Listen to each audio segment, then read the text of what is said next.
ہمارے یہاں لوگ جو ہے پڑھ کے موویز دیکھ کے اس سے کمپیئر کرتے ہیں خود کو, جو کہ بہت غلط ہے. بہت سارے بچے لڑکے میرے پاس آتے ہیں اور مجھ سے سائیکیٹرسٹ سے ڈسکس کرتے ہیں, میں ان کو گائیڈ کرتا ہوں کہ بھائی ایک تو ہمارے یہاں سیکسولوجسٹ ہے نہیں پاکستان میں, اور پراپر, اور یوزلی یہ سائیکیٹرسٹ کا یورولوجسٹ کا ڈومین آتا ہے کہ اگر میڈیکل کنڈیشن ہے کوئی تو یورولوجسٹ دیکھ لے, اگر سائیکیٹرک کنڈیشن ہے کوئی, موسٹ آف دا کیسز جو ہے سائیکولوجیکلی ڈیل ہو جاتے ہیں. لیکن یہ کہ آپ اپنے آپ کو کمپیئر نہ کریں, everybody has his own everything, like اس کا پورا سسٹم ہے. تو پلیز اپنے آپ کو کسی سے کمپیئر نہ کریں, نہ کسی کی دوستوں کی باتیں سن کے, نہ موویز دیکھ کے اپنے آپ کو کمپیئر نہ کریں. اور میں یہ سمجھتا ہوں یہ جڑی بوٹیاں یہ سب چیزیں کسی حد تک بہت تھوڑا بہت ہوتا ہوگا, لیکن آپ ایبسولوٹلی کسی چیز کو وہ نہیں کر سکتے, نہیں کر سکتے. بہت بہت پرماننٹ تو کر ہی نہیں سکتے. ڈاکٹر حسن اوج آپ کا بہت شکریہ.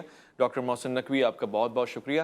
خواتین و حضرات, اس گفتگو کو اتنے پیارے انداز سے سننے کے لیے آپ کا بھی بہت بہت شکریہ. میں نے آج بہت ہی منفرد موضوع کا انتخاب اس لیے کیا کہ ایک تو ضرورت تھی, اور دوسرا یہ کہ جب دشمنی کرنے والے معاشرے کو تکلیف میں, ایذا میں مبتلا کرنے والے تیاری کر رہے ہیں, تو پھر معاشرہ کیوں تیاری نہیں کر رہا بچنے کے لیے, نجات کے لیے. خواتین و حضرات, اس دعا کے ساتھ کہ آپ جہاں بھی ہوں گے بیماریوں سے محفوظ رہیں گے, رکھیں گے, معاشرے کو ہیلدی بنائیں گے.